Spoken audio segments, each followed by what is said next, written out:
Hello అండి, నా పేరు మహతి. నేను ఇప్పుడు చెప్పే కథ జి ఉమామహేశ్వర్ గారు రాసిన బిడ్డ సంచి. ఈ కథ 13 ఏప్రిల్ 2025న జాగృతిలో ప్రచురింపబడింది. నందు, ఏంటి ఆలస్యం? డ్రైవింగ్ సీట్లో కూర్చుని అసహనంగా అడిగాడు ఆనంద్. అయిపోయిందండి, కార్ దగ్గరికే వస్తానని చెప్పింది. ఆమె వస్తే మాట్లాడి బయలుదేరడమే. కార్ పక్కనే నిల్చున్న నందిత విండో నుంచి లోపలికి చూస్తూ సమాధానం ఇచ్చింది. ఆనంద్ ఒక ఎంఎన్సీలో ప్రిన్సిపల్ కన్సల్టెంట్గా పనిచేస్తున్నాడు. ఉస్మానియాలో ఇంజనీరింగ్ పూర్తి చేసి 25 ఏళ్ల క్రితం అమెరికా వెళ్ళాడు. చిన్నప్పుడు ఆనంద్ తండ్రి ఆంధ్రా బ్యాంక్ హెడ్ ఆఫీస్లో పనిచేయడం వల్ల చాలా కాలం కాచిగూడ, సుల్తాన్ బజార్ ఏరియాలో ఉన్నారు. ఆనంద్ అమెరికా వెళ్ళిపోయిన తర్వాత వాళ్ళ నాన్నగారు ప్రమోషన్ మీద వేరే వేరే ఊళ్ళలో పనిచేసి చివరి రోజుల్లో హైదరాబాద్ వచ్చేసి ఇక్కడే పదవీ విరమణ చేసి కొండాపూర్లో ఇల్లు కట్టుకొని స్థిరపడ్డారు. ఆనంద్ కూడా వివిధ కంపెనీల్లో వివిధ బాధ్యతల్లో అనేక ప్రాంతాల్లో పనిచేసి హైదరాబాద్ని తన చివరి మజిలీ చేసుకొని వచ్చేశాడు. ఇంటిని మళ్ళీ కొత్తగా కట్టించి పైన ఆనంద్ కుటుంబం, కింద తల్లిదండ్రులు ఉంటున్నారు. ఇక్కడకు వచ్చి 6 నెలలు అవుతోంది. ఆఫీస్లో సెటిల్ అయి ఇల్లు సర్దుకుని అంతా కుదురుకున్నాక ఇప్పుడు తన బాల్యం గడిపిన కాచిగూడ ఏరియాకు పోవాలని, అక్కడ తిరిగి తన జ్ఞాపకాలను తడుముకోవాలని ఉబలాట పడుతున్నాడు. అది ఈ రోజుకు కుదిరింది. తన క్లాస్మేట్ సంతోష్ యాదవ్ ఇప్పటికీ అక్కడే ఉంటున్నాడని తెలిసింది. అనేక లింకుల సహాయంతో అతని నంబర్ సంపాదించి మాట్లాడి ఈరోజు కలవాలని నిర్ణయించుకున్నారు. మరో 4 నిమిషాల తర్వాత దూరంగా రమణమ్మ కనిపించింది. నందిత కొంచెం ముందుకు వెళ్ళి రమణమ్మతో ఏదో మాట్లాడుతోంది. వాళ్ళ మాటలు వినబట్టం లేదు, కానీ వాళ్ళ హావభావాలు కనబడుతున్నాయి. రమణమ్మ ఏదో దీనంగా చెబుతోంది. నందిత చాలా సానుభూతితో వింటోంది. నందిత వాళ్ళొచ్చి 6 నెలలే అయినా రమణమ్మకి నందిత ప్రవర్తన నచ్చేది. తగినంత గౌరవం ఇవ్వటం, కాఫీ టిఫిన్లు పెట్టడం, పని మానేసిన రోజు కారణం అడిగేది తప్ప కరిచేది కాదు. ఏదైనా చెప్పాల్సి వస్తే నేరుగా సున్నితంగా చెప్పేది. దాంతో రమణమ్మకి నందిత అంటే భక్తి, గౌరవం పెరిగిపోయాయి. చివరిగా రమణమ్మ తన చిన్న పర్సులో నుంచి మడిచి రబ్బర్ బ్యాండ్ వేసిన కొన్ని నోట్లు నందితకిచ్చింది.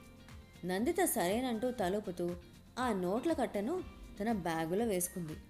రమణమ్మ వీడుకోలందుకుని ముందు సీట్లో వచ్చి కూర్చుంది నందిత.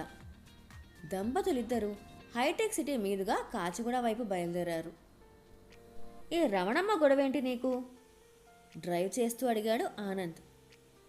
అదే గొడవ కాదు ఆనంద్, బతుకు తెరువు. రమణమ్మ 4 ఏళ్లలో పనిచేసి నెలకి 10,000 దాకా సంపాదిస్తుంది. కానీ ఏం ప్రయోజనం? మొగుడు తాగుబోతు. తన సంపాదనంతా ఖర్చు చేస్తాడు, పైసా కూడా పొదుపు చేయడు. పైగా నెలాఖరికల్లా ఈమె దగ్గర తన్ని లాక్కుంటాడట. అందుకని తన సంపాదన 8,000 అని చెప్పి దాంతోనే ఇల్లు జరుపుతుంది. వివరణ ఇచ్చింది నందిత.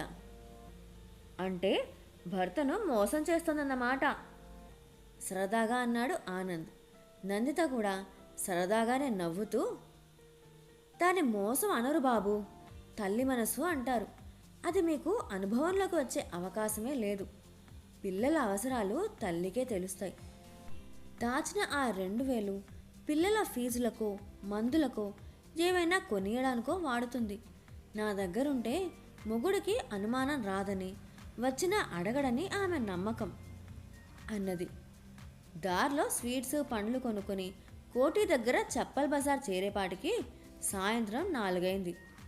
సంతోష్ యాదవ్ చాలా ప్రేమతో, ఆప్యాయంగా, సాదరంగా ఆహ్వానించాడు. ఇప్పటికీ వాళ్ళది ఉమ్మడి కుటుంబమే. అన్నదమ్ములందరూ పాల వ్యాపారమే చేస్తారు. పనుల విభజన, సంపాదన అన్నీ పెద్దన్నే చూసుకుంటాడని చెప్పాడు. భార్యాభర్తలిద్దరిని తీసుకెళ్లి హాల్లో కుర్చీలేసి కూర్చోబెట్టాడు. బాగా తయారైన ఆనంద్, నిన్నసలు గుర్తుపట్టలేరెవరు అన్నాడు సంతోష్. అవును, బాగా లావయ్యాను కదా అంటూ చుట్టూ పరికించి చూశాడు. సంతోష్ వాళ్ళ నాన్న వాళ్ళది చప్పల్ బజార్లో పెద్ద పాల వ్యాపారం. వాళ్ళు విడిపోయి 3 కేంద్రాలు ఏర్పరచుకున్నారు. వీళ్ళ వాటాకి వచ్చిన గేదెలు, ఆవులతో వీళ్ళు విడిగా వ్యాపారం ప్రారంభించారు. దాంతోపాటు పాల ప్యాకెట్లు కూడా అమ్ముతారు. నాయన పోయి 10 ఏళ్ళు దాటింది. అన్నలు బయటికెళ్ళిండ్రు, వస్తారు అంటూ, ఇగో ఈమె నా భార్య సుశీల, వీళ్ళు మా వదినలు అంటూ అందరినీ పరిచయం చేశాడు. పరిచయాలయ్యాక చిక్కటి పాల కాఫీ తాగుతూ మిత్రులిద్దరూ చిన్ననాటి కబుర్లలో మునిగిపోయారు. ఫ్రెండ్స్ గురించి వాకపు చేశాడు ఆనంద్. సంతోష్ పెద్దగా నవ్వుతూ, మేమేమన్నా మీ లెక్క చక్కగా చదువుకున్నోళ్ళమా? వేరే వేరే ఊళ్ళలో ఉండనీకి అందరం ఈడనే ఏడో తిప్పలు పడుతున్నాం. శంకర్ గాడు వాళ్ళ అయ్య సెలూన్ కంటిన్యూ చేస్తున్నాడు. పుల్లగాడు సెపరేట్ కిరాణా షాప్ పెట్టిండు. 2 మార్వోడోళ్ళ పిల్లలు వస్తుండ చూడు, ఔర్షాం అనేటోళ్ళం. వాళ్ళు ఇప్పటికీ ఈడిపోకుండా పార్ట్నర్షిప్లో బ్యాంకు స్ట్రీట్కి వెళ్ళి శాంసంగ్ షోరూమ్ తెరిసిండ్రు. రంగాగాడు బడి చౌడీలో కూరగాయల షాప్ పెట్టిండు. ఇక గణేష్ అని ఒక దడ్డు పిల్లగాడు నింబోళ్ళటకెళ్ళి వచ్చేటోడు. వాడక్కడే మంచిగా మెకానిక్ షాప్ నడిపిస్తున్నాడు. సంతోష్ తనకు గుర్తున్న వాళ్ళ వివరాలన్నీ చెప్పాడు.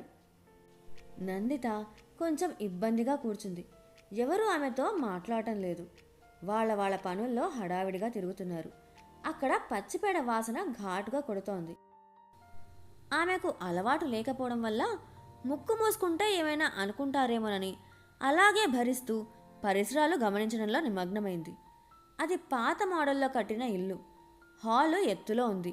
బయటి వాకిలికి హాల్కి మధ్యన కొన్ని గేదెలను 2 ఆవులను కట్టేశారు.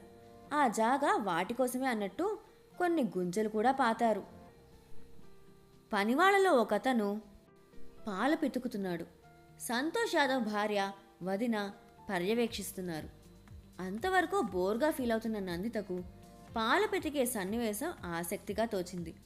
పట్టణ మధ్యతరగతి ఉద్యోగస్తుల ఇంట్లో పుట్టి పెరిగిన ఆమెకు ఈ తంతు చిత్రంగా ఉంది. పాలు పితకడంలో అతను ప్రదర్శిస్తున్న ఉడుపును అబ్బురంగా చూస్తోంది. ఒక చెంబు పాలు నిండడానికి ఇంతసేపు పడుతుందా అని ఆశ్చర్యపోతోంది. స్కూల్ వైపు వెళ్ళొద్దామా?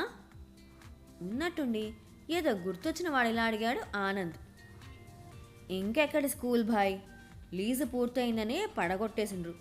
ఆడ ఒక అపార్ట్మెంట్ వచ్చింది. అయ్యో అలాగా, బాధగా అన్నాడు. స్కూల్ బిల్డింగ్ స్థానే అపార్ట్మెంట్ రావడం అతనికి నచ్చలేదు. మన సార్లు కానీ టీచర్లు కానీ కనిపిస్తుంటారా? అనుబంధ ప్రశ్న వేశాడు. ఇంకెక్కడి సార్లు ఆనంద్, అప్పటికే ముసిలోళ్ళు. ఎవడున్నాడో ఎవరు లేరో తెలియదు. అయితే మన డ్రిల్ సార్ మాత్రం అప్పుడప్పుడు ఈడ హరామాజిద్కి వెళ్ళి వస్తుంటాడు. మళ్ళీ అతనే. నీకు యాదకుందా, మనం 7th క్లాస్లో ఉన్నప్పుడు మహేశ్వరి పరమేశ్వరిలో గిరఫ్తార్ సినిమాకు పోయినుంటిమి. అమితాబ్, రజనీకాంత్, కమలాసన్ యాక్ట్ చేసిండందులో. ఆనంద్ కూడా ఆ సినిమా సందర్భం గుర్తు తెచ్చుకుంటూ, అవును, ఆ తర్వాత మనం కూడా రాయిని పైకెగరేసి ఇంకో రాయితో కొట్టే ఆట కనిపెట్టాం అన్నాడు. సంతోష్ కొంచెం విచారంగా మొహం పెట్టి, ఇంకెక్కడి మహేశ్వరి పరమేశ్వరిలే ఆనంద్, అదిప్పుడు పెద్ద మాల్ అయింది. ఆన్లో ఇప్పుడు చిన్న చిన్న థియేటర్లు ఉన్నాయి కానీ మహేశ్వరి పరమేశ్వరి లెవెలే వేరు. ఇద్దరూ తీరికగా ఇంకా పాత రోజులను కలబోసుకుంటున్నారు. ఉన్నట్టుండి నందిత దృష్టి పక్కనే కట్టేసి ఉన్న దూడవైపు మళ్ళింది. దాని కట్టు విప్పదీయడానికి సంతోష్ వాళ్ళ వదిన దూడను సమీపిస్తుంటే అది అటూ ఇటూ తిరుగుతూ చిందులేస్తూ తల గుండ్రంగా తిప్పుతూ దాని సంబరాన్ని ప్రకటిస్తోంది. నందిత దాన్నే గమనిస్తోంది. ఇంతలో పితికిన పాలగిన్న పక్కకు తీసిపెట్టి దూడకు కట్లు విప్పదీసి దాని తల్లి దగ్గరకు వదిలారు. దూడ ఆనందంతో గంతులేస్తూ తల్లి దగ్గరకు పోయి పాలు కుడవడం మొదలుపెట్టింది. అప్పుడు దాని కళ్ళలోని పారవస్యాన్ని చూసి తన్మయత్వంతో పులకించిపోయింది నందిత మనసు. ఆ దృశ్యాన్ని చూసి చప్పున మొబైల్ తీసి క్లిక్కమనిపించింది. అందరూ నవ్వారు. గిసంటివి మీకు కొత్తగా ఉంటాయి కదా అన్నది సంతోష్ భార్య నందితను చూస్తూ. అవునన్నట్టు తలూపి ధ్యానమగ్నతతో మళ్ళీ అటే దృష్టి సారించింది నందిత. ఆనంద్, సంతోష్ అలా బయటకు వెళ్ళారు. బహుశా సిగరెట్ కోసం అనుకుంది నందిత. 10 నిమిషాలు గడిచాయో లేదో పనతను, సంతోష్ భార్య ఇద్దరు పాలు తాగుతున్న దూడను బలవంతంగా తల్లి నుంచి వేరు చేసి విడిగా కట్టేసే ప్రయత్నం చేస్తున్నారు. తల్లి గేదె ఆ పని తనకు అంగీకారం కాదన్నట్టు, వదిలితే వాళ్ళిద్దరినీ కుమ్మేస్తానన్నట్టు కొమ్ములు విసురుతూ చూస్తుంటే ఆ లేగదూడ ఇంకా ఆకలి తీరకముందే నన్ను దూరం చేస్తారా అని ప్రాధేయపడుతున్నట్టు మొండికేస్తూ గింజుకుంటోంది. ఒక 2-3 నిమిషాల పెనుగులాట తర్వాత దూడను పక్కకు కట్టేశారు.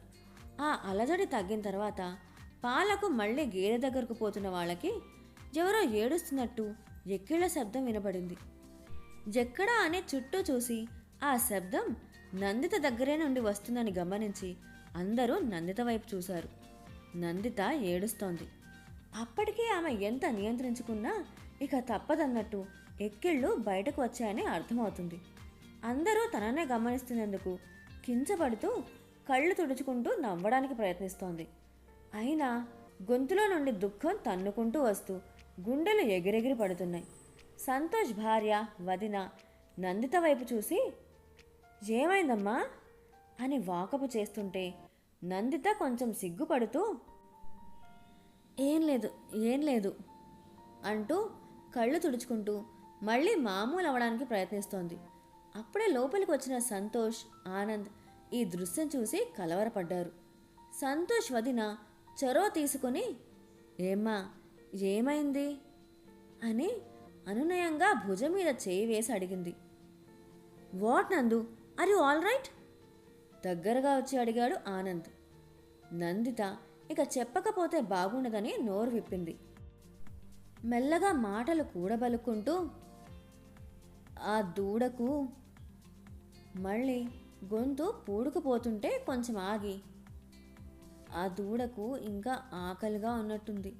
దాని కడుపు నిండకముందే పక్కకు లాకెళుతుంటే పాపం అది బేలగా చూస్తోంది అంటూ ఆ సంఘటన కళ్ళ ముందర కదలాడుతుంటే గద్గద స్వరంతో చెప్పింది. ఒక్క క్షణం ఎవరికీ నోట మాట రాలేదు. ఆనంద్కు కొంచెం ఇబ్బందిగా అనిపించింది. ఒకవైపు భార్య సున్నిత హృదయం అర్థమైనా ఇక్కడ సంతోష్ వాళ్ళ పనిని ఎత్తి చూపుతున్నట్టు వాళ్ళు ఎక్కడ ఫీల్ అవుతారో అని సతమతమవుతున్నాడు. సంతోష్ వాళ్ళ వదిన చొరవగా నవ్వుతూ నీది చల్లని మనసు బిడ్డా అని నందిత మెడ చుట్టూ చేతులు కప్పి ఏం కాదమ్మా, అది కూడా తల్లే కదా, బిడ్డ కోసం ఎప్పుడో కొన్ని పాలు బిడ్డ సంచిలో దాసి పెడుతుంది. మనం ఎంత గుంజినా ఒక్క సుక్క కూడా విడవది. బిడ్డ నోరు తగలంగానే పాలిడుస్తుంది. దూడ కోసం 1 లీటర్ పాలన్నా ఆ బిడ్డ సంచిలో దాసి పెడుతుంది అన్నది వాతావరణాన్ని తేలిక చేస్తూ. అక్కడ ఏ అపార్థాలు జరగనందుకు ఆనంద్ మనసులోనే సంతోషించాడు. నందిత మనసు తేలిక పడింది. ఆమె మాతృహృదయం నెమ్మళించింది. మొహం కడుక్కొని ఫ్రెష్ అవ్వమని సంతోష్ భార్య చెబితే బాత్రూంకి వెళ్ళి మొహం కడుక్కొని వచ్చింది నందిత. బ్యాగులో నుండి నాప్కిన్ తీస్తుంటే ఉదయం రమణమ్మ ఇచ్చిన డబ్బుల కట్ట కింద పడింది. అది గమనించిన సంతోష్ బ్యాగులకెళ్ళి ఏదో కింద పడింది చూడమ్మా అని చెప్పాడు. నందిత కంటే ముందే ఆనంద్ కిందకు వంగి దాన్ని తీసి నందిత చేతికిస్తూ ఆమెకు మాత్రమే వినిపించేలా బిడ్డ సంచి అంటూ చిన్నగా నవ్వాడు. నందితకు భావం అర్థమై మెచ్చుకోలుగా ఆనంద్ వైపు చూసి అతని నవ్వుతో జత కలిపింది.